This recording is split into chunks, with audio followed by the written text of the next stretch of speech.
1 tahun pernikahan. Setiap malam, wanita itu tidak bisa tidur, menolak untuk menyerah. Dia hanya ingin memiliki seorang anak. Suaminya tampak enggan di permukaan. Namun kenyataannya seekor binatang buas bersemayam di dalam hatinya, di hadapan dua sundalye. Pria yang memperebutkannya. Di kehidupan sebelumnya, Sinar memilih Count Chateau, pria yang terus-menerus menyatakan cintanya. Namun, di belakangnya, pria itu memiliki wanita lain. Untuk memberi jalan bagi wanita itu, dia menipu istrinya yang sedang hamil ke tempat yang sangat dingin, tertutup salju, dan dengan kejam mendorongnya dari jurang. Mungkin langit merasa iba pada anak yang belum lahir, mengirimnya kembali 2 tahun ke masa lalu. Dalam beberapa hari, Pangeran Lux akan tiba untuk membawa pergi sang putri persembahan. Rumor mengatakan bahwa Pangeran Lux yang kedua itu dingin dan kejam, seorang penggila perang yang akan mengamuk saat melihat darah. Jika bukan karenanya, kerajaan Sar tidak akan terkalahkan. Dan mereka juga tidak harus mempersembahkan seorang putri demi perdamaian. Juga dikatakan bahwa Raja Tricus tidak memberikan kekuasaan nyata apapun kepada Pangeran Lux kedua. Dia hanyalah seorang pangeran sebatas nama. Sinar terpengaruh oleh desas-desus ini, merasa kasihan pada wanita yang akan menjadi istrinya. Namun, tak lama kemudian, putra mahkota Kekaisaran Trika meninggal secara tak terduga dalam perebutan takhta. Lux keluar sebagai pemenang. Putri persembahan itu menjadi permaisuri Kekaisaran Trika. Sementara, Sinar didorong dari jurang oleh suaminya sendiri. Sinar dipenuhi dengan kebencian. Dia tidak membutuhkan cinta dari Count Chateau. Dia hanya ingin melindungi anak di dalam kandungannya. Pria itu bahkan menghancurkan harapan kecil ini. Kali ini, tidak akan ada yang bisa menyakitiku lagi. Ibu akan menjadikanmu putra mahkota kekaisaran ini. Ibu kandung Sinar hanyalah seorang pelayan istana yang rendahan, yang dipaksa menjadi selir kaisar tua. Karena kecantikannya, status ibunya di harem serendah debu. Jadi ketika Count Chateau yang kaya raya datang untuk melamar Sinar, terlepas dari latar belakangnya, ibunya sangat gembira. Satu-satunya harapannya dalam hidup adalah agar putrinya menjadi seorang istri yang terhormat. Di kehidupan sebelumnya, Sinar juga berpikir begitu. Tapi akhir hidupnya begitu tragis. Kali ini, dia harus menemukan sebuah cara untuk membuat Pangeran Lux melamarnya. Namun, seorang putri dengan latar belakang sepertinya bahkan tidak memiliki hak untuk bertemu dengan pangeran dari negara pemenang. Tiba-tiba, Sinar teringat sesuatu dari kehidupan masa lalunya. Gara-gara sebuah benda, Pangeran Lux pernah menyebabkan pembantaian di istana. Wanita itu dengan cepat mengambil keputusan. Dia menemukan penjaga itu, memintanya untuk menyerahkan benda yang dia temukan sebuah kantung bersulam dengan pola dewi dan bertatahkan batu permata ungu. Sang penjaga secara naluriah menyangkal telah menemukan apapun. Karena tahu mengakuinya berarti kematian. Sinar pun bersikeras, tetapi meyakinkan penjaga itu untuk tidak takut. Berikan benda itu padaku dan aku sendiri yang akan membawanya ke Pangeran Lux. Jangan khawatir, aku tidak akan menyebut namamu. Anggap saja aku yang menemukannya. Setelah Sinar berulang kali berjanji, penjaga itu akhirnya luluh dan menyerahkannya. Segalanya berjalan begitu lancar, sehingga dia menghela napas lega. Wanita itu memeriksanya dengan saksama. Selain elegan dan indah, tidak ada yang istimewa. Tapi menurut legenda, Pangeran Lux sangat menghargai kantung ini. Desas-desus mengatakan bahwa itu mungkin sebuah peninggalan dari ibunya. Dia berharap bisa menggunakan ini untuk berbicara dengan Pangeran Lux. Tetapi, tiba-tiba sebilah pedang tajam tiba-tiba melesat ke arahnya. Tanpa suara sedikit pun, Sinar panik dan bertanya, "Bagaimana kau bisa masuk?" Tapi Lux tidak menjawab. Pria itu tiba-tiba mulai bernapas dengan cepat, lalu menerjang ke arah Sinar. Matanya menakutkan, seperti seekor binatang buas. Sesaat kemudian, wanita itu dibanting dengan keras ke lantai, dan benda di tangannya langsung direbut. Untungnya, aku berhasil mengambilnya kembali sebelum ada yang kehilangan nyawa. Sedetik saja, terlambat pasti akan berbahaya. Melihat pria itu mengangkat pedangnya, hati Sinar langsung mencelos. Apa dia akan mengira kalau dia mencuri kantong itu dan membunuhnya? Wanita itu buru-buru berkata, "Yang mulia, tolong dengarkan saya. Saya tidak mencuri apapun, juga tidak berencana menyembunyikannya. Saya berencana mengunjungi Anda besok untuk mengembalikannya." Lutz perlahan menurunkan pedangnya, merasa penasaran. Kenapa dia melindungi seorang pencuri? Bahkan berencana menemuinya hanya karena si pencuri. Semua orang tahu reputasinya yang kejam. Tidak ada wanita yang mau menemuinya dengan sukarela, kecuali jika pencuri itu adalah kekasih gelapnya. Sinar buru-buru menjelaskan, bukan seperti itu. Saya hanya khawatir Anda akan membunuhnya, karena kesalahpahaman yang tidak perlu, yang mungkin menyebabkan konflik lain di antara negara kita. Sayangnya, Lutz tidak percaya alasannya. Patriotisme yang begitu mengharukan, begitu khawatir dengan perselisihan antar negara. Kenapa kamu tidak menghentikan mereka saat rakyatmu mengincar wilayah Kekaisaran Trikus? Bau darah para prajurit SAR bahkan belum hilang. Namun, Sinar tetap merasa malu. Saya tahu ini semua adalah kesalahan SAR. Ayah saya berjanji bahwa Anda boleh memilih salah satu dari 5 putri. Lutz mencibir. Terlalu berharga untuk menawarkan putri pertama. Jadi dia menggunakan putri dari seorang selir dan sebuah kota sebagai gantinya. Kurasa kau adalah salah satu dari putri tidak sah itu. Di kehidupan sebelumnya, Yang Mulia Lutz telah memilih seorang putri secara acak. Setelah pernikahan, selain untuk menghasilkan seorang pewaris, dia hampir tidak pernah berbicara dengan istrinya dan fokus sepenuhnya pada karirnya. Namun, pewaris itu kemudian menjadi putra mahkota. Wanita itu tidak bisa berhenti memikirkan putranya yang belum lahir. Sinar mengumpulkan keberaniannya dan menjawab, "Ya, Yang Mulia, saya tidak tahu putri mana yang Anda pilih. Tapi jika belum ada, tolong pilih saya." Untuk pertama kalinya, seseorang berbicara begitu berani padanya. Dan terlebih lagi itu adalah seorang wanita. Lutz pun tercengang. "Saya berencana mengunjungi Anda besok, pertama untuk mengembalikan kantong itu, dan kedua, untuk memperkenalkan diri. Jika Anda memilih saya akan melakukan apapun untuk Anda." Lutz tertawa aneh. Dia telah berjuang keras untuk memenangkan perang, namun ayahnya menuntutnya untuk menikahi putri selir dari negara yang kalah. Hal itu membuatnya kesal, tapi sekarang dia justru merasa situasi ini cukup menarik. Pria itu menyalakan semua lilin dan mengamatinya dengan saksama. Hadiah ini benar-benar unik. Aku dilamar oleh seorang wanita yang mengenakan gaun tidur. Wajah Sinar memerah karena panik. Gaun tidurnya memang tipis dan nyaris tidak menutupi apapun. Kenapa menutupi diri? Bukankah kau bilang ingin menjadi istriku? Bukankah seharusnya kau membuatku senang? Pikiran Sinar langsung jernih. Demi bertahan hidup, demi putranya yang akan segera ia temui. Dia menguatkan dirinya. "Jika tidak, menutupi diri membuat Anda lebih senang. Saya bersedia." Pria itu tertawa, tidak menyembunyikan ketertarikannya. Perlahan melepas jubah luarnya. Sinar merasa cemas. Apakah dia benar-benar harus menyerahkan dirinya? Tanpa diduga, Lutz langsung menutupi wanita itu dengan jubahnya. "Kamu benar-benar menghiburku. Pakailah ini selagi suasana hatiku sedang baik. Katakan padaku tujuanmu. Apa yang bisa membuat seorang putri melakukan hal sejauh ini?" Sinar tidak bisa mengungkapkan kehidupan masa lalunya. Bahkan jika dia mengatakannya, pria itu tidak akan percaya. Jadi dia mengalihkan pembicaraan. "Seseorang telah melamar saya, tapi saya tidak mau menikah dengannya. Kenapa tidak menolaknya saja? Karena saya seorang putri. Saya tidak punya pilihan. Ayah saya pasti akan menikahkan saya dengannya. Kecuali jika seseorang dengan status lebih tinggi melamar, dan orang itu hanya bisa Anda, Yang Mulia. Anda pasti pernah mendengar desas-desus tentang saya. Orang gila yang tidak menghormati siapapun. Dibandingkan wanita lain, darah lebih membuatku bergairah. Anda tidak takut. Aku tidak takut. Tapi aku punya satu permintaan. Tolong izinkan aku memiliki seorang anak.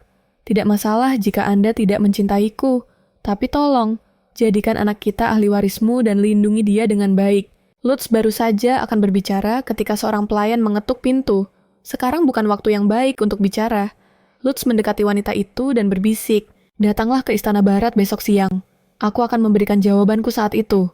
Lalu, dia pun pergi keesokan harinya. Sinar berdandan dengan anggun. Para pelayannya terkagum-kagum. Nona mereka selama ini selalu berpenampilan sederhana. Hari ini Anda benar-benar memukau. Tapi Sinar tetap saja gugup. Pria itu tidak menyukai wanita. Pakaiannya hanya untuk menunjukkan rasa hormat. Siapa yang terlahir sebagai pelayan akan selamanya menjadi pelayan. Kudengar. Pangeran Kekaisaran itu tampan dan berlomba-lomba mendekatinya, membawa aib bagi kerajaan Sarakita. Sinar membungkuk dengan canggung, "Salam untuk Yang Mulia dari istana pertama dan Yang Mulia dari istana ketiga." Lihat sikapnya yang menyedihkan itu. Pantas saja Count Theo begitu terpesona. Sekarang, berencana merayu pangeran dari Trikus, sama seperti ibunya yang dari istana itu. Kata-kata beracun itu melukai hati Sinar. Dia tahu ibunya telah dipaksa, tapi dia tidak bisa membela diri. Untungnya, ajudan Lutz. Evan datang menolongnya, menyelamatkan Sinar dari penghinaan. Saat itu, Lutz sudah menunggu. Setelah wanita itu memberi salam resmi, dia memberikan sebuah kotak yang sudah disiapkan. Saya sangat tidak sopan kemarin. Terima kasih atas jubah Anda. Tadi malam, saya tidak bisa memperkenalkan diri dengan benar. Nama saya adalah... Tak disangka, pria itu memotongnya. Aku tidak tertarik dengan namamu. Mengenai permintaanmu kemarin, aku juga punya syarat. Jika kau menerimanya, aku akan setuju menjadikanmu istriku. Tapi pertama-tama aku ingin tahu satu hal. Sudah menjadi rahasia umum bahwa Chateau sangat mencintaimu. Kenapa kau tidak mau menikah dengannya? Dibandingkan menikah denganku, dia sepertinya lebih cocok untukmu. Sinar tidak bisa menjawab pertanyaan itu. Mana mungkin dia mengatakan bahwa Chateau akan membunuhnya nanti. Begitu juga dengan putra mereka. Wanita itu hanya bisa menekankan bahwa dia tidak menyukai Count Chateau dan menegaskan bahwa dia hanya ingin menikah dengan Pangeran Lutz, menjadi istrinya yang loyal dan setia. Menjadi istriku, kau hanya akan memiliki gelar putri permaisuri. Karena kewajiban, aku akan memiliki seorang ahli waris denganmu. Selain anak itu, aku tidak akan menerima tuntutan lain darimu. Meskipun kau melahirkan ahli waris, kau tidak akan mendapatkan kekuasaan apapun. Inilah syarat-syaratku. Dibandingkan dengan kematian, syarat-syarat ini terasa sepele. Sinar menerimanya dengan senang hati. Melihatnya menyetujui persyaratan yang begitu ketat. Apalagi yang bisa Lutz katakan, besok aku akan mengajukan lamaranku. Nona, Sinar berterima kasih dengan tulus. Aku akan setia padamu. Keesokan paginya, ibunya membawakan satu-satunya set perhiasan miliknya. Hanya berharap putrinya bisa tampil paling cantik. Hiasan itu benar-benar sangat indah. Putri sah pertama, Dijek, biasanya berpakaian seperti pelayan. Hari ini, tahu kalau Count Chateau akan melamar engkau. Tiba-tiba berdandan seperti ini, berdiri di samping kami. Kalau kau terlihat terlalu lusuh, Count bisa berubah pikiran. Tepat saat Sinar muak dengan intrik ini, Chateau tiba-tiba muncul. Aku hampir tidak mengenalimu. Kau sangat memukau hari ini. Pria itu menatapnya dengan tidak pantas, dengan nafsu yang jelas. Menyebalkan sekali. Sinar tidak ingin menarik perhatiannya. Tapi di saat berikutnya, Chateau memegang tangan wanita itu. Apa yang terjadi dengan tanganmu? Luka ini dari tas, tergores 2 hari yang lalu. Hanya goresan kecil. Tapi kenapa dia begitu marah? Kau seharusnya mendisiplinkan pelayanmu lebih baik. Bagaimana bisa mereka membiarkan nona mereka terluka? Chateau mendekatkan tangan wanita itu ke bibirnya. Sangat menyentuh. Sinar mundur dengan jijik. Pria ini memperlakukannya seolah-olah dia adalah miliknya. Wajah Chateau menjadi gelap. Tapi, saat menyadari lebih banyak orang mendekat, dia langsung mengubah ekspresinya menjadi ramah putri. Apakah aku menyinggungmu? Wanita itu menatapnya dengan penuh kebencian. Tepat saat dia hendak berbicara, sebuah suara tiba-tiba muncul. Jadi disinilah kau. Aku sedang mencarimu. Lutz dengan lembut memegang tangannya, memberikan ciuman lembut di atasnya. Maaf membuatmu menunggu. Chateau memegang tangan wanita itu. Sepertinya negara kita punya adat yang sangat berbeda.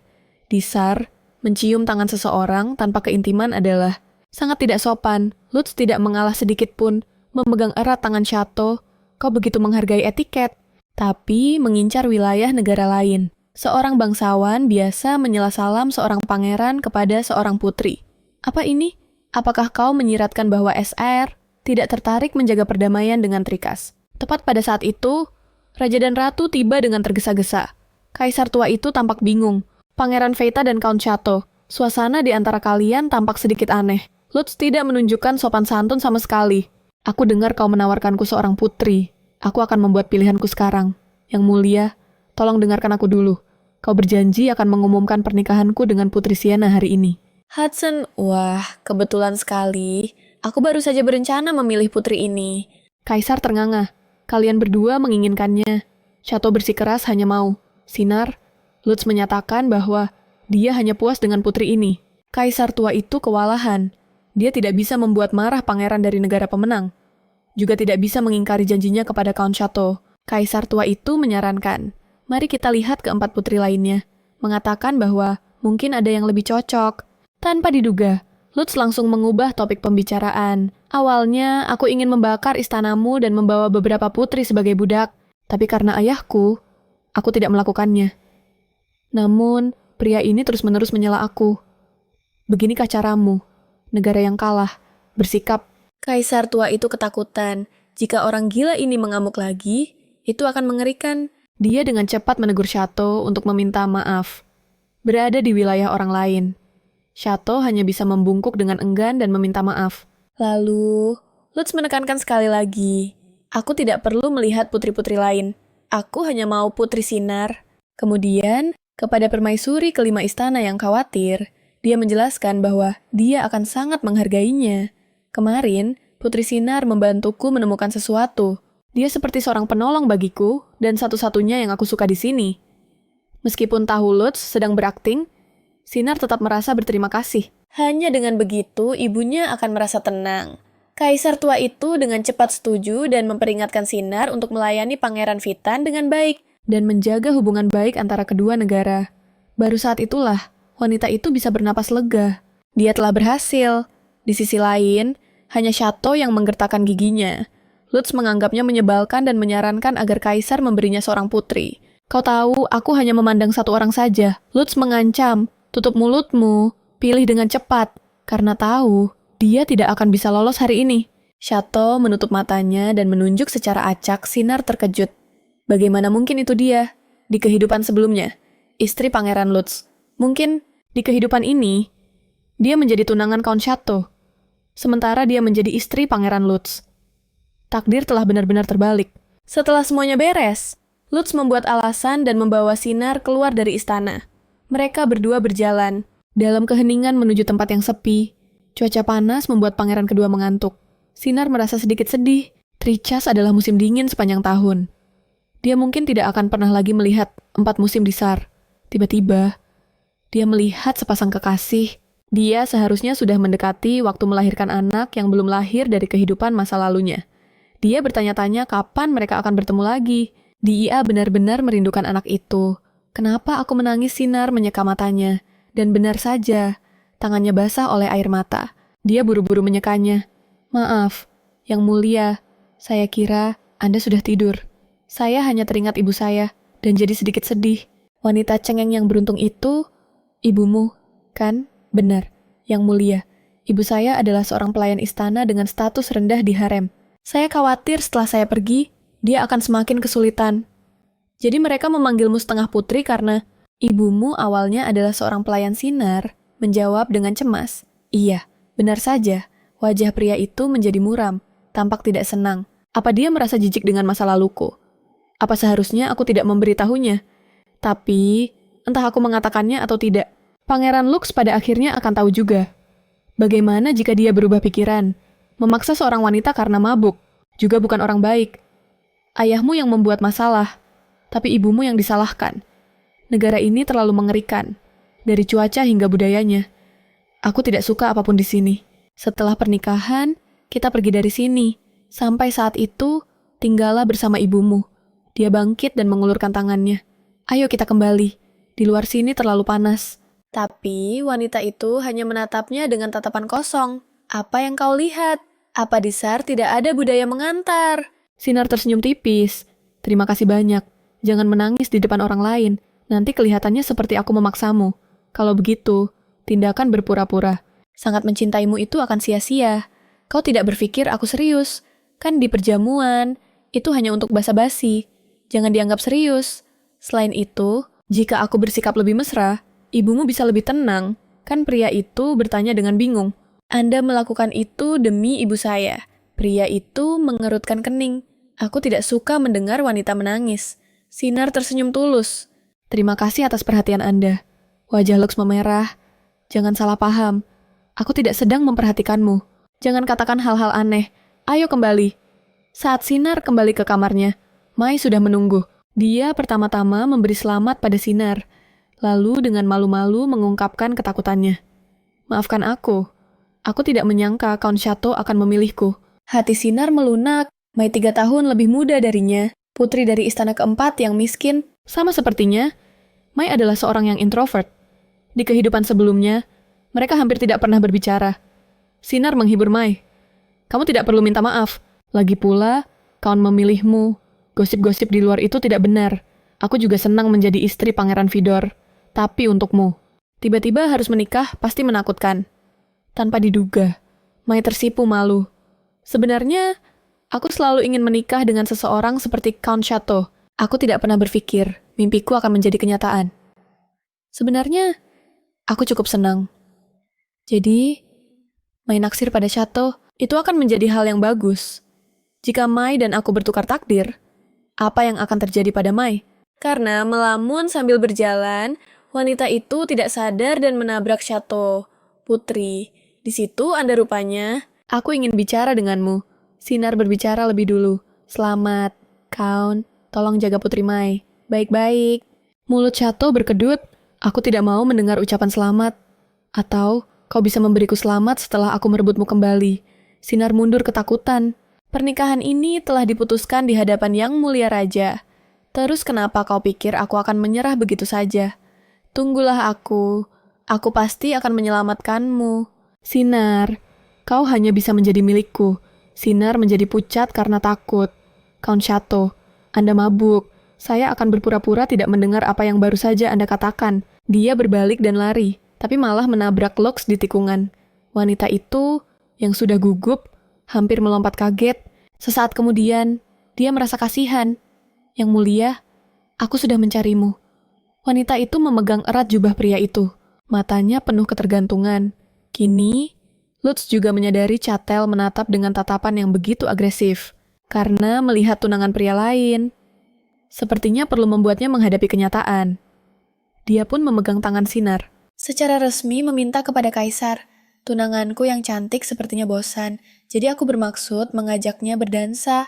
Tapi, jika hanya kami berdua yang berdansa sepertinya membosankan, kenapa pasangan itu tidak ikut bergabung dengan kami juga? Itu pasti akan lebih menyenangkan. Apa yang bisa dikatakan oleh Kaisar tua itu? Tentu saja dia setuju dengan senang hati. Kontak sedekat ini membuat Sinar sedikit malu. Orang-orang di sekitar memuji mereka sebagai pasangan yang sempurna. Baru sekarang, wanita itu mengerti niat Pangeran Lutz. Dia berharap agar Count Chatel menyerah. Tapi di saat berikutnya, ketika bertatapan dengan mata Chatel, tatapannya penuh dengan tekad. Sepertinya malah memberikan efek sebaliknya. Sekarang aku tahu, kenapa kamu tidak suka pria itu. Tatapan penuh kebencian di matanya itu bisa menembus kepalaku. Bertahanlah, Sinar tidak mengerti apa yang dia maksudkan. Ketika tiba-tiba tubuhnya diangkat, pertunjukan kekuatan ini begitu indah, membuat semua orang terkejut. Lalu, Lutz menurunkan Sinar, memeluknya erat. Sinar, aku ingin melihatmu lebih dekat lagi. Dengan sengaja kami mendekat inci demi inci, sambil melirik ke arah Chatel. Wajahnya masam sekali. Aku sangat senang saat ini. Kami melangkah lebih jauh. Dia mengelus lembut wajah Sinar, lalu menciumnya dengan mesra. Wanita itu tertegun. Semua ini terjadi terlalu cepat. Tapi ini pasti hanya akting untuk membuat Chatel menyerah. Walaupun begitu, jantung Sinar berdebar kencang, berdetak semakin cepat dan semakin cepat. Di sekitar mereka, orang-orang mulai berbisik. Orang dari utara memang sangat terus terang dalam mengungkapkan perasaan mereka ya. Kudengar, Pangeran Lutz biasanya menghindari wanita. Tapi sepertinya dia jatuh cinta pada pandangan pertama pada Putri Sinar. Beberapa orang menjadi cemburu, yang lainnya hanya iri. Chatel memandangi pasangan yang sedang berpelukan itu dengan tatapan yang begitu kelam seolah bisa meneteskan air. Akhirnya tiba hari upacara pernikahan. Ranting pohon willow yang melambangkan kehidupan mengikat erat pernikahan pasangan itu. Dan juga bisa membuka gerbang kesuburan. Mendengar tentang gerbang kesuburan, Sinar bergidik. Dia harus menemukan putranya dari kehidupan sebelumnya. Kali ini, dia akan melindunginya dengan baik. Ritual sebelumnya berjalan lancar, tetapi saat menyentuh tangan Lutz, Pendeta Agung tiba-tiba merasakan ada sesuatu yang salah dan menyuruh asistennya untuk segera mengambil benda suci. Kaisar sangat gugup. Pendeta Agung, apakah ada masalah dengan ritual ini? Yang mulia, saya merasakan sihir hitam dari orang ini. Semua orang tercengang. Bagaimana bisa seorang pangeran memiliki energi jahat seperti itu dan muncul di gereja yang suci? Wajah Pendeta Agung tampak serius. Jika Yang Mulia memiliki sihir hitam, maka mereka berdua tidak bisa menikah. Lutz tertawa marah. Ini pertama kalinya aku menghadapi tuduhan tidak masuk akal seperti ini. Kemudian, dia diam-diam mengeluarkan sesuatu. Menusuk jarinya hingga berdarah. Sebuah pengorbanan dari negara yang kalah kepada sang pemenang. Sekarang kalian berencana menghentikan upacara pernikahan. Apakah kalian mencoba lari dari tanggung jawab perang? Sang Pendeta Agung bersikeras, dengan cepat menyiramkan air suci ke arah Lutz. Sihir hitam. Jika bersentuhan dengan air suci, itu akan mengeluarkan asap hitam. Pendeta Agung sangat yakin bahwa dia tidak mungkin salah. Lutz menyeka air di wajahnya. Sepertinya kali ini kau yang salah. Pendeta Agung tidak dapat mempercayainya. Bagaimana ini bisa terjadi? Dia tersenyum. Bagaimana kau akan bertanggung jawab atas ini? Pendeta Agung tidak bisa mempercayainya. Mustahil, ayo kita coba lagi. Berapa kali kau ingin mempermalukanku? Jika itu yang kau inginkan, Kekaisaran Trika akan bekerja sama. Melihat kemarahan Lutz, Kaisar tua itu buru-buru menegur Pendeta Agung. Cepat minta maaf dan lanjutkan upacaranya.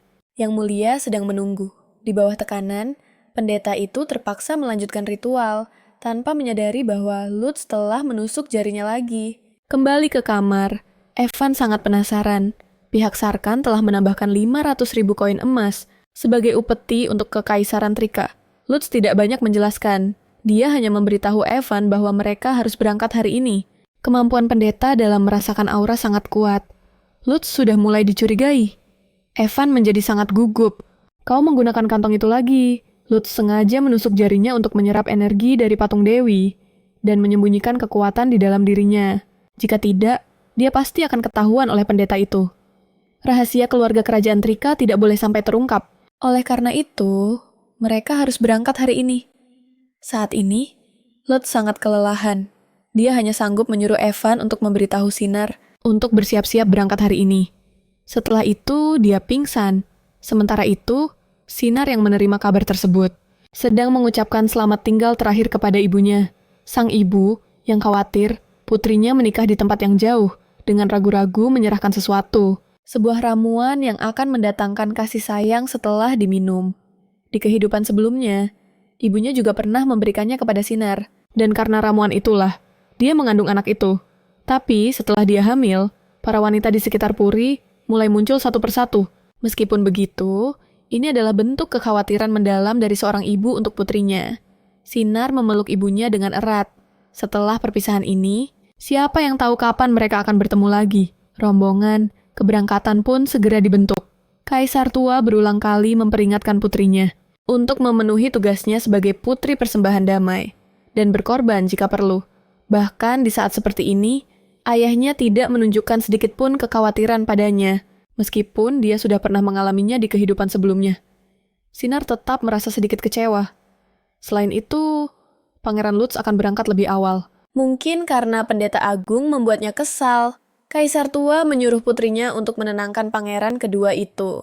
Mendengar itu, Sinar terkejut, tetapi dia dengan patuh menjawab, iya. Kemudian, rombongan itu pun berangkat. Selama perjalanan, pelayannya, Daya, menangis sejadi-jadinya, menyalahkan nonanya karena tidak mengajaknya ikut. Di kehidupan sebelumnya, Daya sangat menderita karena mengikutinya. Jadi kali ini, Sinar tidak ingin dia mengalami penderitaan yang sama. Tapi Daya adalah anak yang setia. Dia memohon selama seharian penuh, sampai akhirnya Sinar luluh. Akan tetapi, Daya tidak menangis karena itu sekarang, melainkan karena sangat marah. Pada perilaku Pangeran Lutz yang konyol, kemarin dia begitu mesra dengan nonanya. Tetapi hari ini, di malam pernikahan mereka, dia justru pergi lebih awal. Benar-benar memalukan bagi yang mulia. Namun Sinar mengerti, bagaimanapun juga, pernikahan ini adalah permintaannya sendiri.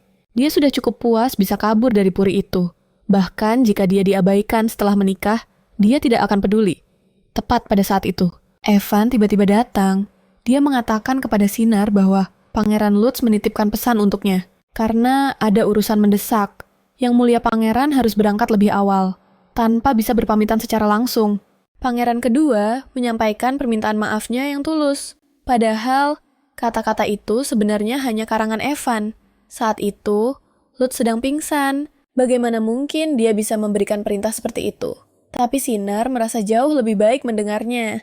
Ternyata dia tidak disalahkan. Daya pun merasa sedikit malu. Dia menarik kembali apa yang telah dikatakannya sebelumnya. Sementara itu, di kediaman Count Chateau, tersiar kabar bahwa rombongan Lutz akan berangkat sebelum makan malam, yang berarti mereka tidak melewati malam pertama bersama. Sinar masih aman-aman saja.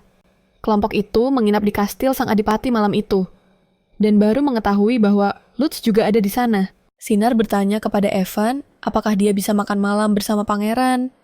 Evan merasa tidak bisa terus menipu sang putri. Jadi, secara pribadi, dia memberitahu Sinar bahwa pangeran pingsan karena diracun.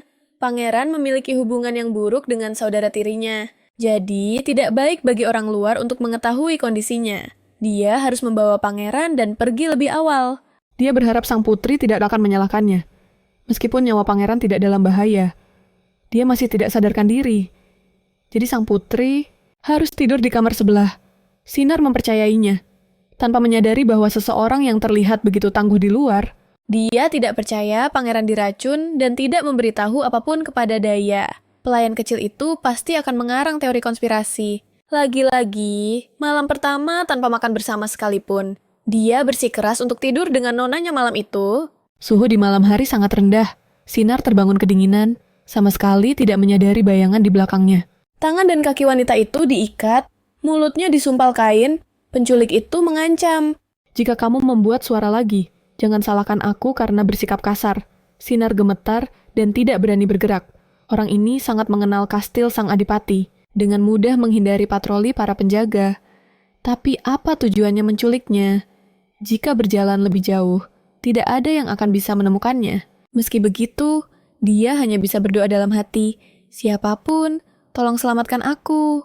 Sementara itu, di kastil sang adipati, Lutz baru saja sadar. Dia pingsan selama 1 hari 1 malam. Pria itu langsung menanyakan keadaan Sinar. Evan menenangkannya sambil menepuk dada.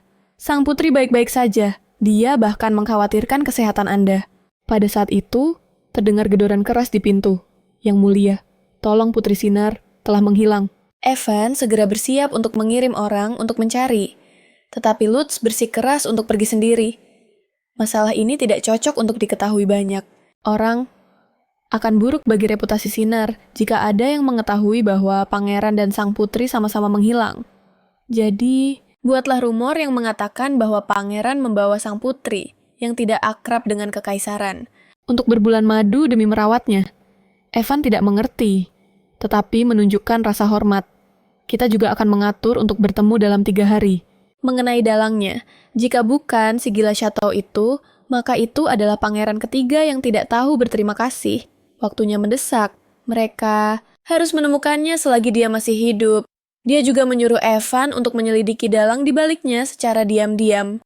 Sejak kehilangan kantong sang dewi, Lutz merasakan sesuatu yang aneh.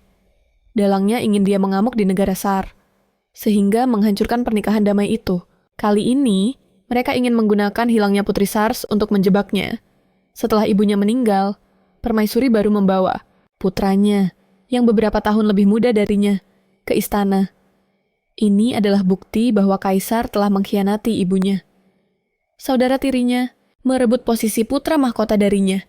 Saudara tiri yang lain ingin mengambil semua yang dia miliki. Posisinya di keluarga kerajaan menjadi semakin berbahaya, tetapi dia tidak akan tinggal diam menunggu kehancuran. Sementara itu, Sinar dibawa semakin jauh. Dilihat dari arahnya, mereka tampaknya mendekati Trikas. Mungkinkah dalangnya adalah seseorang dari kekaisaran? Di kehidupan sebelumnya, perebutan tahta Trikas sangat sengit. Jadi bisa saja, putra mahkota atau pangeran ketiga yang menculiknya. Namun, sesampainya di tujuan, dia melihat Count Chateau yang telah menunggu Sinar.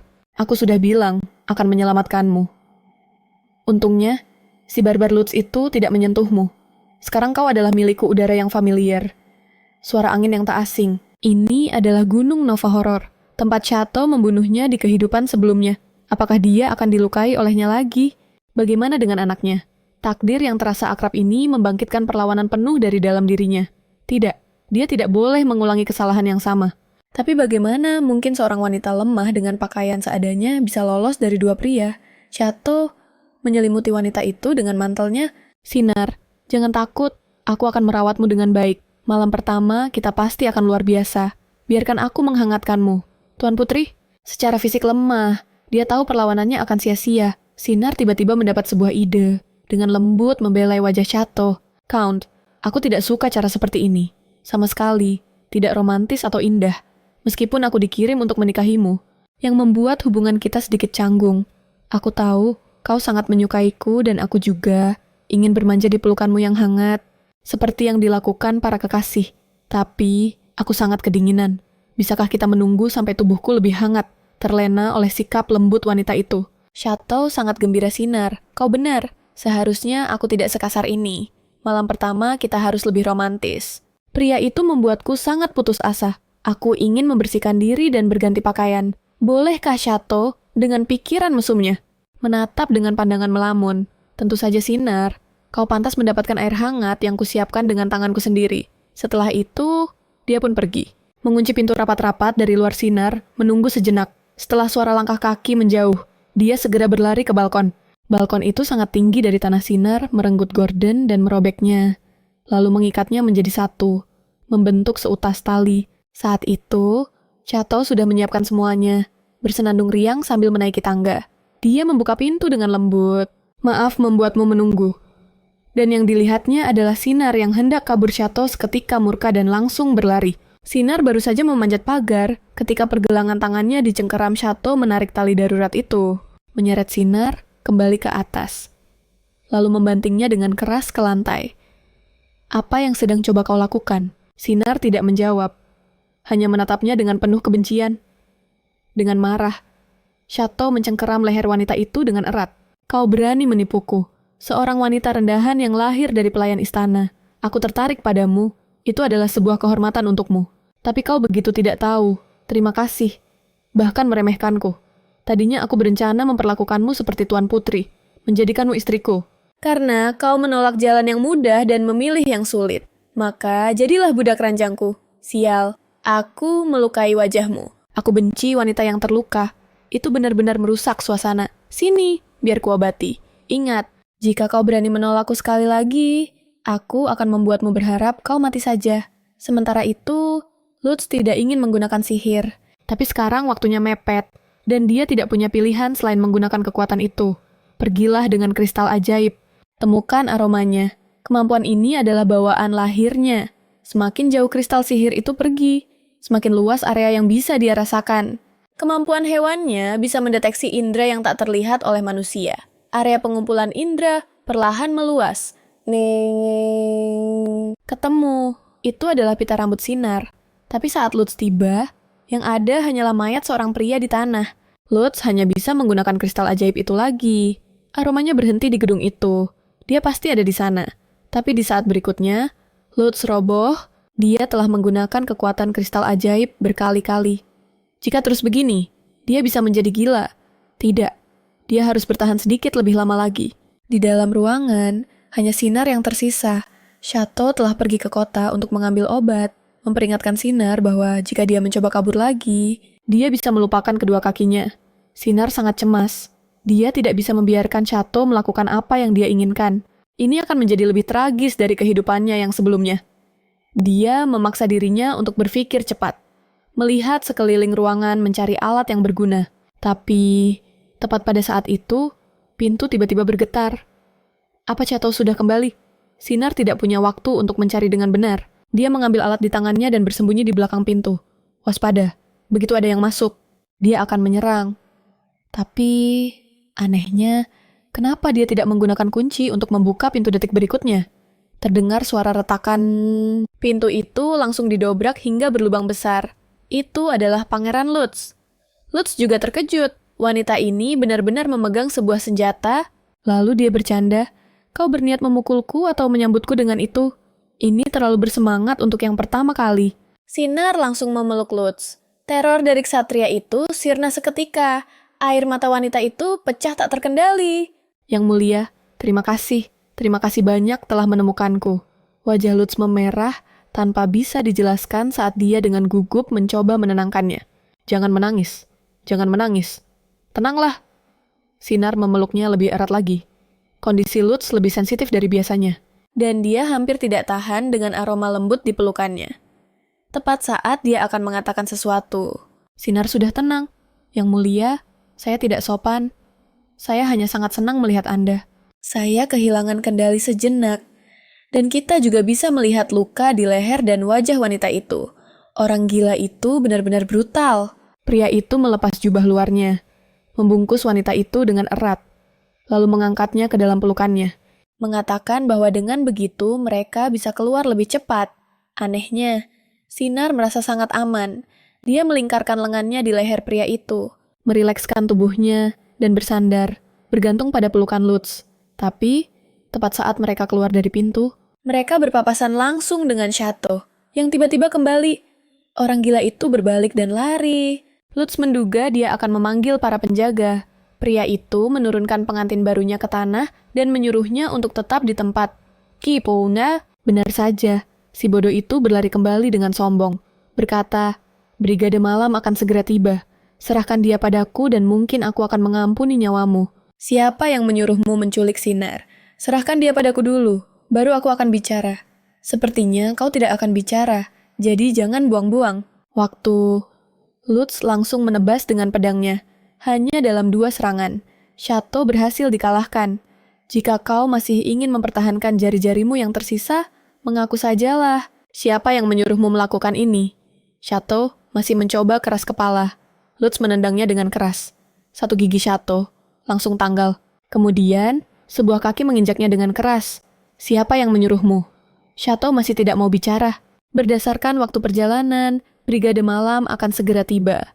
Lutz tersenyum meremehkan. Kau sedang menunggu Brigade Malammu. 11 pria berpakaian hitam dengan baju zirah merah. Kan, sayangnya, saat aku tiba, aku sudah membunuh mereka semua sebelumnya. Karena dia terlalu sering menggunakan kristal ajaib. Kekuatan internal Lutz menjadi tidak terkendali dan dia kehilangan akal sehatnya. Dan secara kebetulan, bertemu dengan Brigade Ksatria yang malang itu. Lutz berjongkok, mengarahkan pedangnya ke Chateau.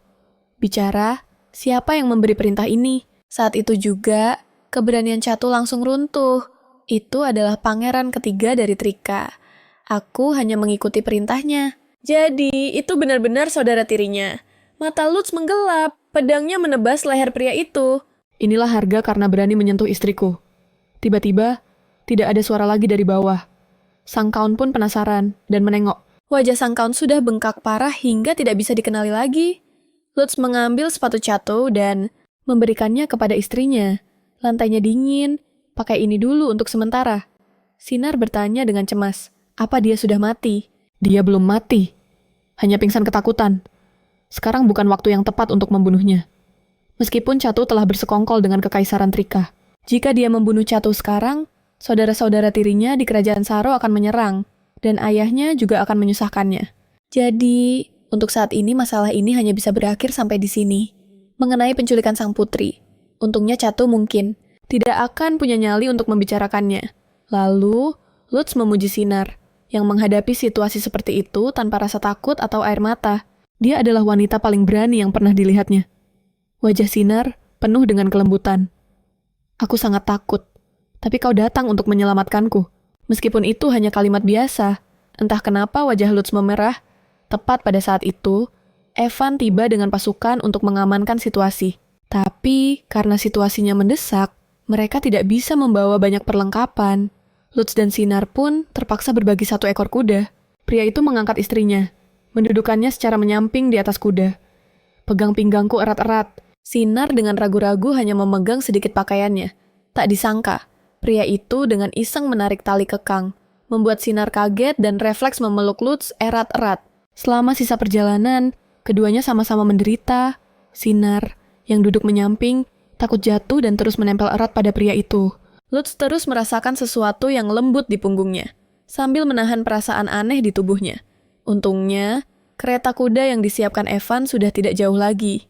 Keduanya pun segera pindah ke kereta kuda. Melihat pria itu langsung tertidur karena kelelahan. Sinar merasa terharu sekaligus bersalah. Dia pasti sudah mencariku sepanjang malam. Saat Sinar hendak menyelimutinya dengan pakaian, pria itu menepis tangannya. Jangan lakukan hal yang tidak perlu. Duduk saja yang tenang. Gumamnya, maaf. Sinar sama sekali tidak tahu kalau kekuatan sihir Lutz sedang bergejolak, ditambah dengan aroma tubuh wanita di dekatnya. Lutz benar-benar tidak bisa tenang. Wajah pria itu pun semakin memerah. Sinar mengira dia demam dan tidak bisa menahan diri untuk mengulurkan tangannya untuk memeriksa. Tepat saat tangannya hampir menyentuhnya, aroma yang memabukkan menusuk hidungnya. Lutz, dengan kesal, meraih tangan wanita itu. Bukankah sudah kubilang jangan bergerak, tapi tangannya memang terasa sangat panas.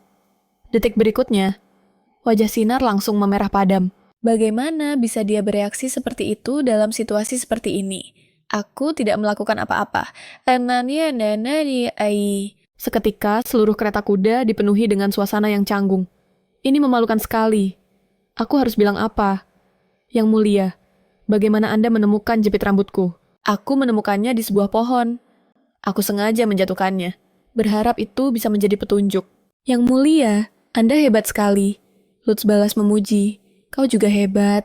Tahu cara meninggalkan petunjuk, Tapi melihat pria itu terlihat semakin lemah. Sinar menyarankan agar mereka beristirahat di pos berikutnya. Lutz memang sudah benar-benar di ambang batasnya. Akhirnya, mereka beristirahat di sebuah penginapan. Pria itu sangat lemah sehingga dia membutuhkan 2 orang penjaga untuk menopangnya. Sinar berdiri di samping tempat tidur dengan bimbang. Haruskah dia membantu membersihkan tubuhnya?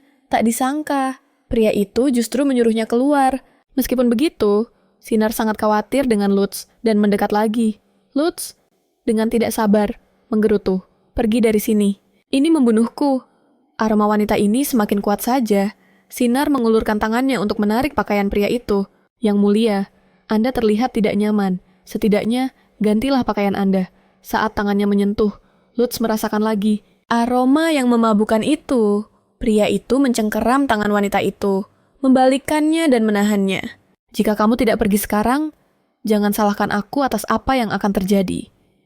Ingat, jangan menebarkan aroma darah di depan binatang buas yang lapar. Pada jarak sedekat ini, gejolak di dalam diri Lutz menjadi semakin sering. Sinar bertanya-tanya mengapa pria itu tidak tertarik padanya sebelumnya. Kenapa dia berubah sekarang? Mungkinkah karena racun itu membuat tubuhnya bereaksi secara normal? Melihat wanita itu diam, Lutz menggertakkan giginya. Pergi. Dia menjauh dari Sinar sambil menambahkan peringatan keras lainnya. Jika kamu tidak pergi, kita akan melewati malam pertama kita di sini. Tapi Sinar tidak pergi karena itu. Dia bersandar di bahu pria itu yang kokoh. Yang mulia, jika Anda menginginkannya, saya bisa melakukannya di sini. Bagaimanapun, saya adalah istri Anda. Sinar tahu betul bahwa pangeran kedua tidak punya perasaan apapun untuknya. Pria itu menyelamatkannya karena perjanjian mereka. Dia tidak tahu apa yang akan terjadi di masa depan. Jadi, dia harus memanfaatkan hari ini untuk memiliki seorang anak. Saya berjanji pada Yang Mulia akan memenuhi tugas saya sebagai istri dan akan setia kepada Anda. Anda bisa melakukan apapun yang Anda mau. Sinar bahkan dengan berani mencium pipi pria itu. Tanpa diduga, Lutz menahan dirinya dengan keras. Tidak, aku tidak boleh dikuasai oleh naluri. Ini akan menyebabkan pertumpahan darah. Dia akan melihatku sebagai monster, sama seperti mereka. Aku harus menjauhkannya. Tapi wanita itu mendekat selangkah demi selangkah, membuat Lutz mustahil untuk mendorongnya pergi. Dia bahkan mulai menyerah pada hal itu. Apa yang sedang terjadi? Dia sepertinya kehilangan kendali. Setelah malam yang penuh gairah, melihat memar di tubuh istrinya, Lutz tidak bisa menahan diri untuk tidak mengingat sensasi luar biasa itu. Bahkan saat Sinar makan dengan lelah, dia bisa menatap dia dan melamun. Jika bukan karena kebutuhan mendesak untuk kembali ke istana hari ini, Lutz ingin bercinta setiap malam. Pria itu bertanya-tanya apakah itu karena kristal sihir tidak bersamanya, menyebabkan energi sihir menggerogoti akal sehatnya. Tapi sensasi itu berbeda dari rasa haus membunuh setelah mengamuk. Dibandingkan dengan itu, ini lebih seperti melayang di atas awan, membuatnya ingin terus melakukan hal-hal seperti itu dengan istrinya. Apakah ini yang dinamakan pernikahan Sinar kelelahan sepanjang malam? Sekarang, dia pasti mengantuk. Tapi melihatnya begitu, Pangeran Lutz memotong daging untuk dia dan secara pribadi membantunya minum air. Pemandangan yang tampak seperti kehangatan pasangan biasa. Dan semalam, dia lebih lembut dari yang dia bayangkan. Tanpa kekerasan yang pernah didengarnya. Bahkan sedikit imut. Mereka menyelesaikan sarapan dengan cepat. Tatapan mata Lutz menjadi lebih dalam karena khawatir. Sinar, apa kamu sudah puas? Sekarang giliranku. Sekali lagi, ya. Sinar tertegun. Apa dia sudah gila? Mereka akan segera berangkat. Dia tidak lagi menganggapnya imut. Sama sekali. Rombongan itu baru berangkat sore hari. Di dalam kereta, suasana di antara mereka terasa canggung. Lutz, dengan nada pura-pura khawatir bertanya, "Kamu masih kuat?" Pipi Sinar memerah karena marah. "Aku masih kuat." Tetapi karena guncangan kereta, wanita itu berteriak kesakitan. Lutz segera memerintahkan kusir untuk memperlambat. Laju kereta. Sinar merasa aneh. Bukankah ini mendesak? Jika kereta berjalan terlalu lambat, mereka akan ketinggalan perjamuan di istana. Lutz menjelaskan bahwa dia sudah mengatur semuanya. Katanya pada Sinar, agar tidak khawatir dan cepat beristirahat. Wanita itu bergumam pelan. Kamulah yang membuatku tidak bisa istirahat. Pria itu langsung malu. Perlahan mendekati Sinar. Meletakkan kepala wanita itu di bahunya. Wajahnya memerah saat berbicara. Berhentilah bicara. Cepat istirahat. Sinar mengintip. Telinga pria itu sangat merah. Seolah-olah bisa berdarah kapan saja. Dia pikir pria itu benar-benar sangat manis. Tak lama, mereka bertemu dengan Eva dan yang lainnya. Yang sudah pergi lebih dulu. Pelayan bernama, dia menangis terseduh-seduh. Tuan Putri, saya sangat senang Anda selamat. Tahukah Anda betapa khawatirnya saya? Dan Evan bingung karena sang pangeran terlambat setengah hari. Oh, Anda kuninati. Lebih penting lagi, Evan punya urusan penting untuk dilaporkan kepada Lutz. Dia punya bukti bahwa penculikan putri mahkota memang direncanakan oleh pangeran ketiga. Tapi mengingat kondisi Lutz saat ini, dia hanya bisa menahan masalah ini. Jika bocor, dia akan dikepung oleh musuh. Bahkan dengan opini publik di pihaknya. Dia tidak akan punya kesempatan untuk menang. Dia mengingat dendam ini dan pasti akan mencari keadilan untuk Sinar di masa depan. Setelah pertemuan singkat, rombongan itu melanjutkan perjalanan. Sinar belum pernah melihat salju selebat ini. Dia mengulurkan tangannya dengan penasaran untuk menangkap kepingan salju. Lutz memperhatikan istrinya dalam diam. Dia tidak mengerti perasaan itu. Begitu kekuatan sihir di dalam dirinya bangkit, dia akan menjadi haus darah seperti binatang buas. Bahkan keluarganya pun tidak berani mendekat. Tapi wanita itu bisa memeluknya. Hidup seperti pasangan biasa. Karena semua orang akan menghindarinya. Kenapa harus menanamkan perasaan sejak awal? Jadi, dia membuat kesepakatan dengan Sinar. Di negara Sar, selain seorang pewaris, Lutz tidak akan membuat janji lain. Tapi dia tidak bisa berhenti mengingat. Perasaan luar biasa itu, tidak. Bisakah selamanya seperti ini, seberuntung ini? Lain kali, saat dia kehilangan kendali, dia bisa saja mencabik-cabik istrinya dengan tangannya sendiri. Jadi, dia tidak boleh menaruh perasaan. Ini juga merupakan kesepakatan pernikahan mereka. Rombongan itu bergegas secepat mungkin. Akhirnya tiba di Dubon, ibu kota Trikas. Saat memasuki gerbang kota, mereka harus melakukan sandiwara cinta. Lutz memberitahu Kaisar bahwa mereka terlambat karena pergi berbulan madu. Jadi mereka harus terlihat sangat mesra. Melihat wanita itu dengan penampilan yang agak lesu, mari kita tegaskan. Jangan salah paham. Jangan menganggap serius aktingku. Sinar memang sedang sedikit berkecil hati saat itu. Jadi, malam itu dia bersikap lembut karena wanita itu melayaninya dengan baik. Benar. Mereka sudah menyetujui hal itu sebelum menikah. Lutz melirik wanita itu diam-diam, mengeluarkan sebuah kerudung dan memberikannya padanya. Pakai ini sebelum masuk. Sinar bertanya-tanya mengapa dia harus memakai kerudung. Keluarga Trika punya aturan yang melarang wanita memperlihatkan wajah mereka. Itu sudah tersirat. Tentu saja, kamu tidak bisa bertemu orang-orang dengan penampilan seperti ini. Sinar langsung mengerti dan wajahnya memerah padam. Bekas-bekas di tubuhnya memang sangat banyak. Sebelum dia sempat memakainya dengan cepat, Lutz memberinya sebuah kotak. Ini untukmu. Wanita itu menerimanya dengan penasaran dan melihatnya. Dia terpesona. Kalung yang begitu indah dan megah. Aku pikir bekas di lehermu perlu ditutupi. Jadi aku meminta Eva untuk mencarikan kalung. Cobalah untuk melihat apakah itu bisa menutupinya. Sebenarnya, Lutz tidak tahu apa-apa tentang hal-hal ini. Semua ini diajarkan oleh Evan. Kalung yang indah itu serasi dengan kecantikannya. Setelah memakainya, pesona Sinar terlihat semakin menonjol. Membuat Lutz langsung terpesona. Wanita itu bertanya, apakah kalung itu bisa menutupinya dengan baik? Lalu berkata, akan mengembalikan kalung itu kepada Yang Mulia. Setelah selesai memakainya, Lutz tersipu dan terlihat kesal. Kenapa harus dikembalikan padaku, ribet sekali? Lalu, dia dengan kasar menyuruh wanita itu untuk diam setelah memasuki istana. Karena orang-orang di sana tidak mudah untuk dihadapi. Tak lama kemudian, mereka muncul di hadapan Kaisar. Ayah, aku telah menyelesaikan misiku dan kembali dengan selamat. Ini adalah istriku, Sinar Vitan. Kaisar dan Permaisuri di atas takhta mengerutkan kening. Kenapa dia memakai cadar? Sikap pangeran kedua benar-benar tidak sopan. Permaisuri memerintahkan Sinar untuk melepas cadarnya. Sinar ragu-ragu apakah harus menurutinya. Lutz menarik istrinya mendekat. Tatapannya yang dingin menusuk sang permaisuri. Suasana di antara mereka seketika menjadi tegang.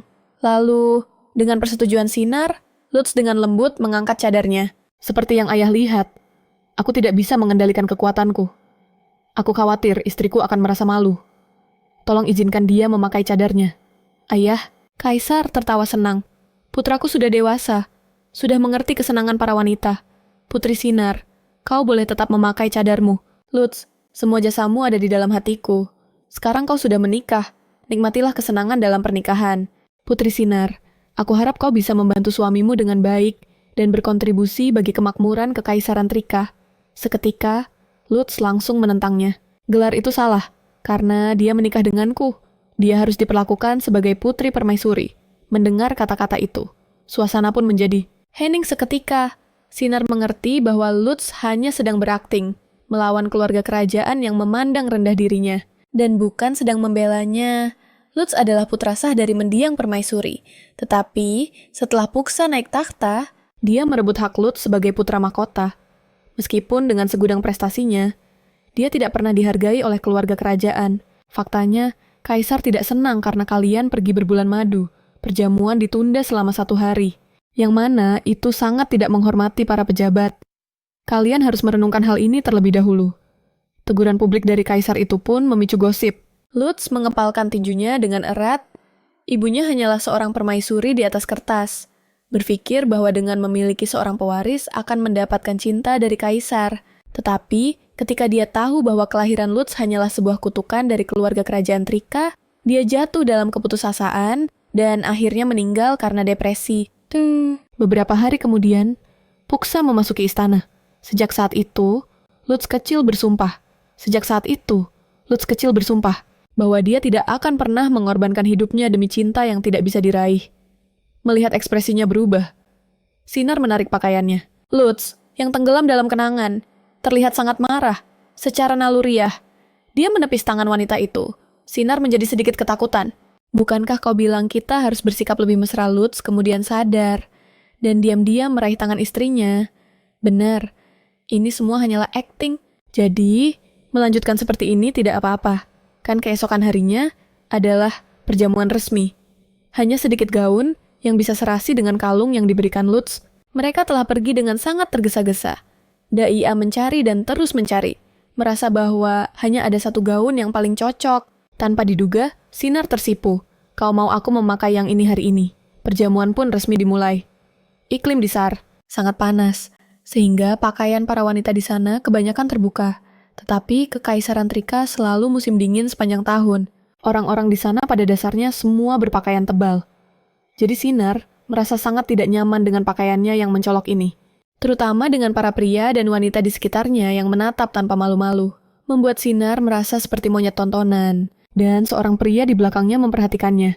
Sambil memegang segelas anggur, dia mendekat dengan niat jahat. Menumpahkannya langsung ke jubah putih Sinara. Memperlihatkan seluruh siluet wanita itu, pria itu meminta maaf dengan setengah hati. Sungguh tidak sopan. Aku adalah pangeran ketiga, Kilo. Kudengar para wanita dari selatan sangatlah berani. Tapi aku tidak menyangka sampai sejauh ini.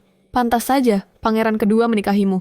Padahal kupikir dia tidak menyukai wanita. Jadi, dia suka tipe yang menggoda ya. Di sekitar mereka, terdengar suara bisik-bisik jika dia menunjukkan rasa takut sekarang. Itu hanya akan mempersulit Pangeran Lutz dan dirinya sendiri di masa depan. Sinara pun memasang sikap layaknya seorang putri. Aku tidak terbiasa dengan etiket kerajaan utara, sehingga membuat semua orang menertawakanku. Aku juga memohon maaf kepada Pangeran ketiga dan pendamping Anda. Mohon bimbing saya, di masa depan wajah Kilo menjadi masam. Wanita yang dibawa Lutz ini ternyata lumayan cerdas. Sepertinya dia perlu mengawasinya. Setelah bertukar beberapa kata basa-basi, dia berbalik dan pergi begitu saja. Sinara berdiri di sana dengan canggung. Bingung apakah harus menyuruh Daya mengambil jubah lain atau tidak. Di sekelilingnya, pujian sangat sedikit, sementara rasa cemburu melimpah ruah. Bersama dengan banyak tatapan kurang ajar, tepat saat itu, Lutz tiba. Wajah Sinara berseri-seri. Yang mulia, Anda sudah datang. Lutz pun terpesona dengan kecantikannya. Bolehkah aku meminjam jubah Anda? Aku tidak menyangka perjamuannya akan seramai ini. Lutz pun melepaskan jubah luarnya dan menyelimuti tubuh wanita itu dengan erat. Ayo kita keluar sebentar untuk bicara. Pria itu terdengar sedikit kesal. Apa yang kau pikirkan memakai gaun seperti itu? Sinara menjelaskan dengan lembut. Pakaian lain yang kubawa terlalu tipis. Dan tidak ada yang cocok dengan kalung ini. Tadi aku sebenarnya memakai jubah untuk menutupi diri. Tapi pangeran ketiga menumpahkan anggur merah ke atasnya. Saat itu, mata Sinara berkaca-kaca. Maaf, karena telah membuatmu malu. Lutz akhirnya mengerti apa yang terjadi. Dia menyalahkan dirinya sendiri karena tidak menyiapkan pakaian yang layak untuknya. Terlalu banyak hal yang terjadi beberapa hari terakhir ini. Semua masalah menumpuk padanya. Pria itu meminta maaf pada istrinya dan berkata, dia akan mencarikan guru etiket untuknya besok. Kemudian dia menghiburnya. Sekarang setelah kulihat, gaun ini sama sekali tidak aneh kok. Disari, kalian semua memang berpakaian seperti ini. Soal pangeran ketiga, dia menghinamu karena aku. Kau akan sering menghadapi hal-hal seperti ini. Itulah kenapa aku sudah bilang dari awal. Meskipun kau menjadi istri pangeran, kau tidak akan punya kekuatan apapun. Hidup di keluarga kerajaan itu tidak mudah. Sinara sudah mempersiapkan mentalnya untuk ini. Aku yang melamarmu. Jadi aku bersedia menanggung semua ini bersamamu. Hati Lutz bergetar. Lalu dia diam-diam mengulurkan tangan, menggandeng tangan istrinya, dan kembali ke aula perjamuan. Permaisuri yang merebut posisinya.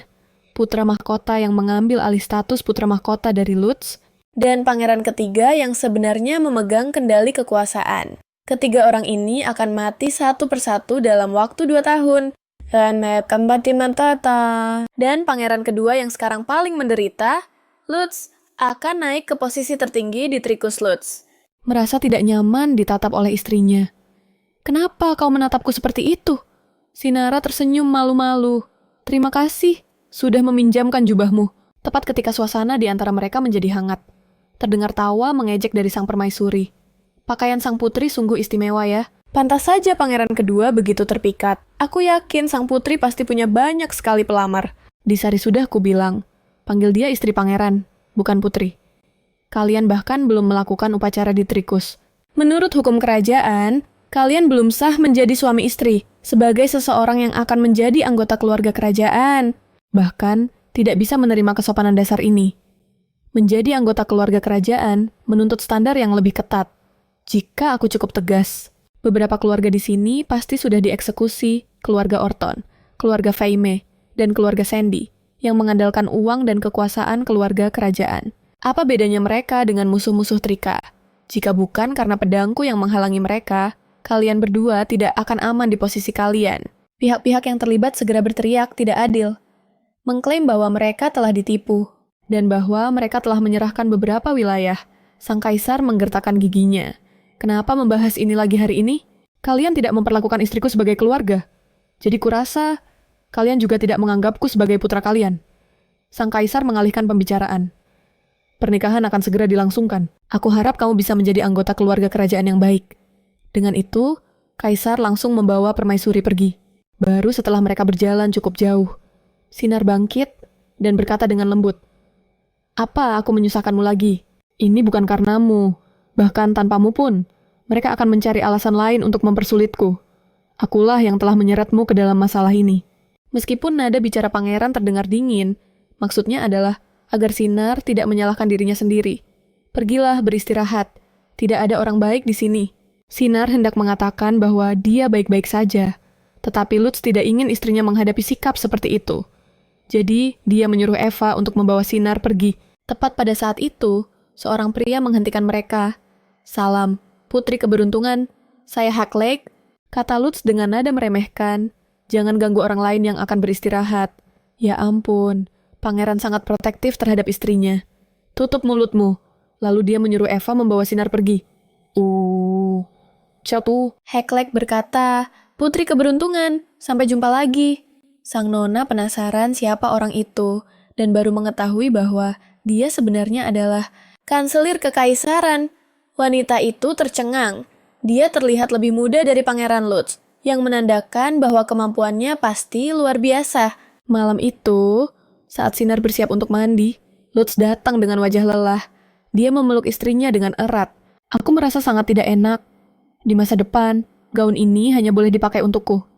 Aku benar-benar ingin mencungkil mata para pria itu. Sinar membalas pelukannya dengan lembut, sebagai bentuk penghiburan.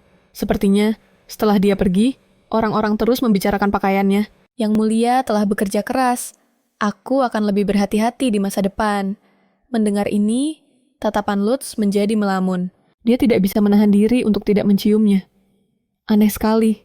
Suasana hatiku yang tadinya frustrasi dan buruk, tiba-tiba menjadi tenang setelah bersamanya. Seolah-olah tidak ada lagi masalah besar. Dia adalah istriku. Dia akan menghabiskan sisa hidupnya bersamaku. Sinar, berikan aku seorang anak. Tapi Sinar menolak, karena dia bahkan belum mulai mandi. Hanya setelah dibujuk cukup lama, dia berhasil meyakinkan suaminya untuk mandi bersama. Kepergian Sinar membuat Daya sedikit khawatir. Pangeran kedua tampak kesal dengan gaun itu, dan dia tidak tahu harus berbuat apa untuk membuat pangeran kedua tidak marah pada nonanya. Pada saat itu, sebuah botol kecil jatuh dari pakaiannya. Sepertinya, itu adalah parfum yang wangi. Jika sang putri memakai parfum ini, pangeran kedua mungkin akan lebih senang. Jadi, Daya menuangkan seluruh isi botol itu ke dalam air. Lutz segera selesai mandi dan kembali. Daya hendak membawakan handuk, tetapi Lutz mengambilnya dan masuk ke kamar mandi sambil membawanya. Uap memenuhi ruangan. Sinar masih memikirkan kejadian hari itu. Sang pangeran ternyata lebih baik dari yang dia bayangkan, dan juga sangat